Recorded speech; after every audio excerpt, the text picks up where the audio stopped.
Bonjour, je m'appelle Agathe et je suis product designer au sein du Pass Culture depuis 2020. Je travaille au sein de l'équipe produit.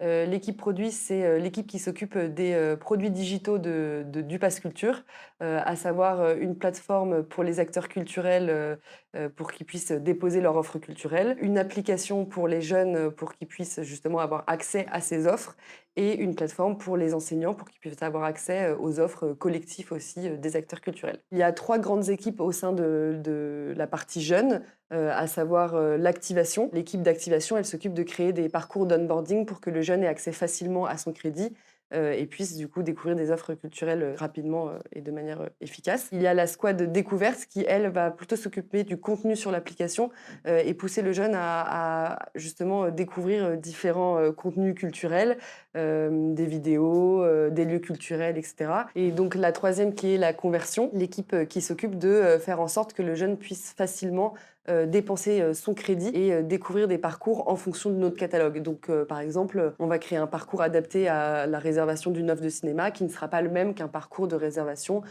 pour, par exemple, une œuvre littéraire classique. Voilà. Moi, en tant que designer au sein du Pass Culture, je dois m'assurer d'abord qu'on a bien identifié les besoins de nos utilisateurs, donc de 15 à 18 ans. Pour ce faire, on va directement à la rencontre des lycéens ou des collégiens, soit dans des écoles, soit directement dans la rue, etc. On a la chance aussi au Pass Culture d'avoir un pôle études très compétent qui vont nous livrer des études comportementales, qualitatives et quantitatives sur nos utilisateurs. Une fois qu'on a bien identifié les besoins, on va créer des parcours sur l'application qui répondent à ces besoins et on s'assure toujours qu'elles soient cohérentes avec notre design system et notre charte graphique sur le Pass Culture. Ces fonctionnalités, on va voir si elles ont de l'impact grâce au pôle data avec lequel on travaille étroitement et qui vient nous donner de la donnée quantitative sur l'impact de nos fonctionnalités qu'on va ensuite améliorer et adapter en fonction des données qu'on a là-dessus. Je dirais que l'enjeu principal en 2024, c'est tout d'abord celui de mon équipe, à savoir la conversion. Donc, comment on fait en sorte que le jeune réserve des offres sur le pass.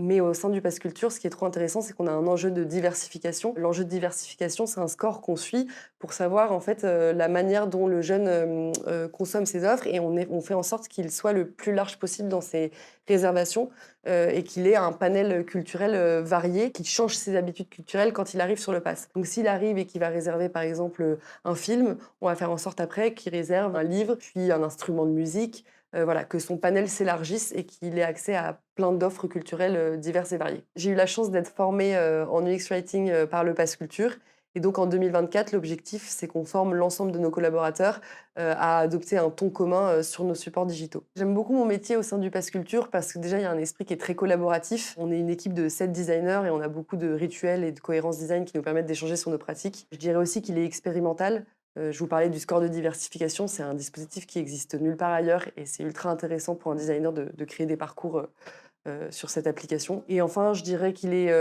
actuel et intéressant parce qu'on est en contact avec des jeunes qui vont nous parler de leurs pratiques culturelles, de ce qu'ils pensent de la société, de ce qu'ils pensent du monde demain et c'est hyper intéressant d'un point de vue sociologique.